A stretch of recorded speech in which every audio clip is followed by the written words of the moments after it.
Hi, everyone. I'm Joshua Jahani here with our co host, Ricardo Oberlander. We are in our seventh and final episode of our Power Alignment and Communication series in our podcast, The Technical Founder Advanced Concepts in M&A and Investment Banking. Thank you very much for joining us for this seventh episode and final episode in the series.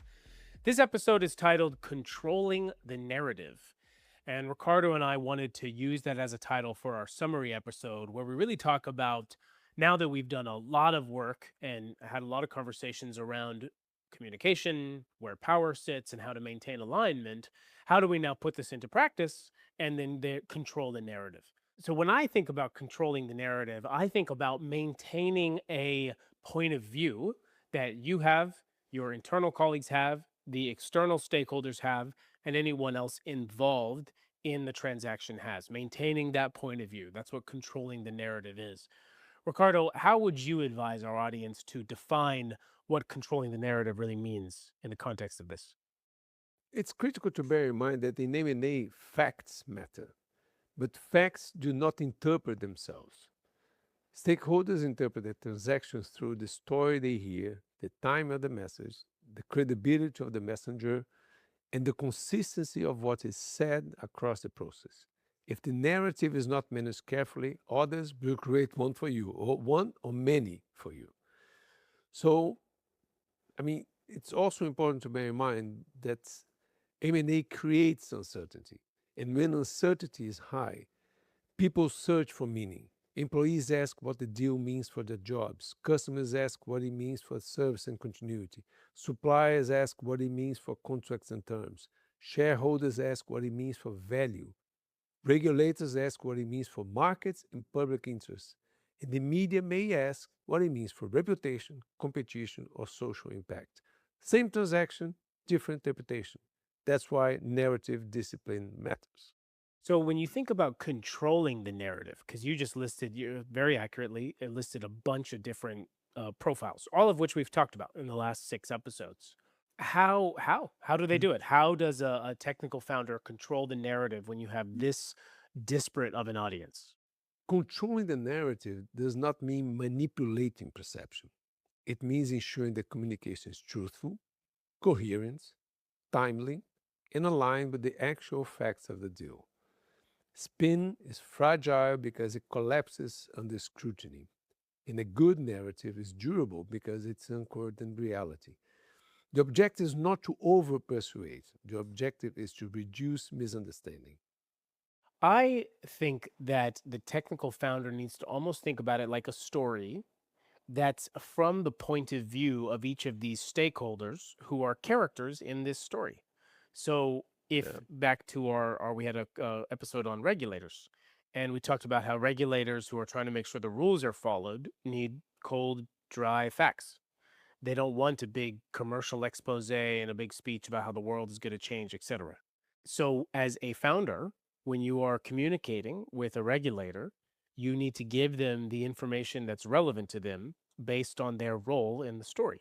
And that's what controlling the narrative is. If you give the board level story and the board level speech to the regulator, you might look like a fool.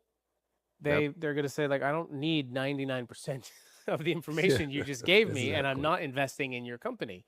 And I Yeah. see that a lot with founders. I see that they've memorized a couple of variations on a speech that is either the customer speech or the board speech, and they just bam, they just pummel that speech over and over and over. And I mean, like, you could be could be a dog walking by, and they'll give the dog the speech, and it is not effective. It's not useful. It's not controlling the narrative. It's just kind of having the same story over and over. So, Ricardo, do you agree with my explanation of how to control the narrative and customize your story? I agree. And I would add another element timing. Timing is often as important as content. And the right message at the wrong time, as you mentioned, can still create risk.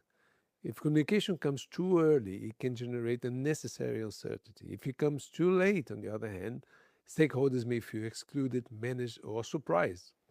Even the dog that you mentioned.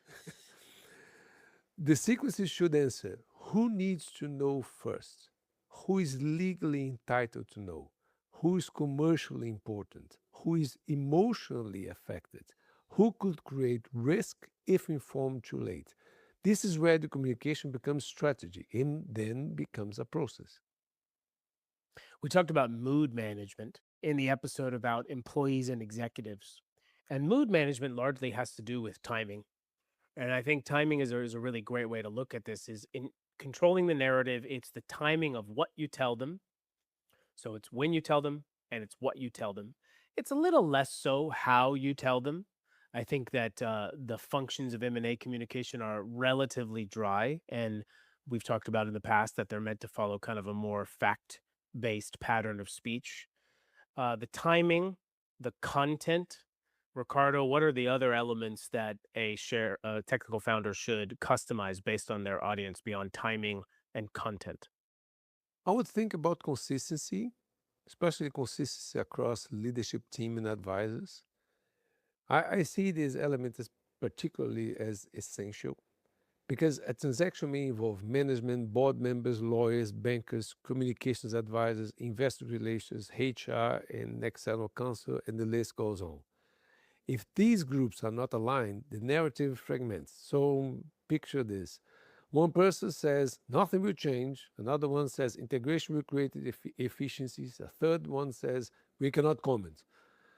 Those statements may be all defensible in isolation, but together they create confusion.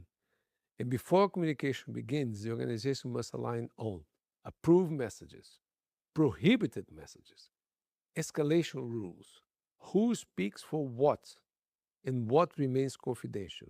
Consistency, therefore, is not bureaucracy, it's risk control. I think we've definitely coming very close to defining the narrative. So there's audience, there's content, there's timing, and there is consistency. And once you've achieved all of those four factors, you essentially have a narrative, and then you just need to be consistent across each of those four variables based on whichever one changes, right? When the audience changes, Yeah. then the content changes, the timing changes, but the consistency should remain relatively the same.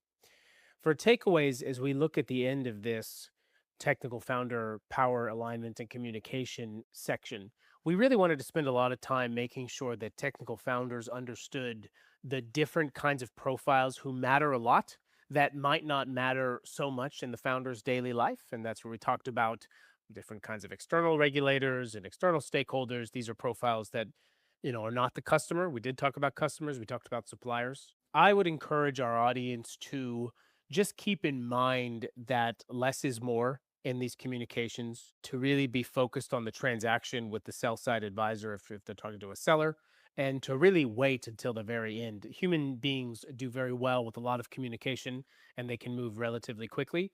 I think communicating a lot of this stuff too early is worse than communicating it too late.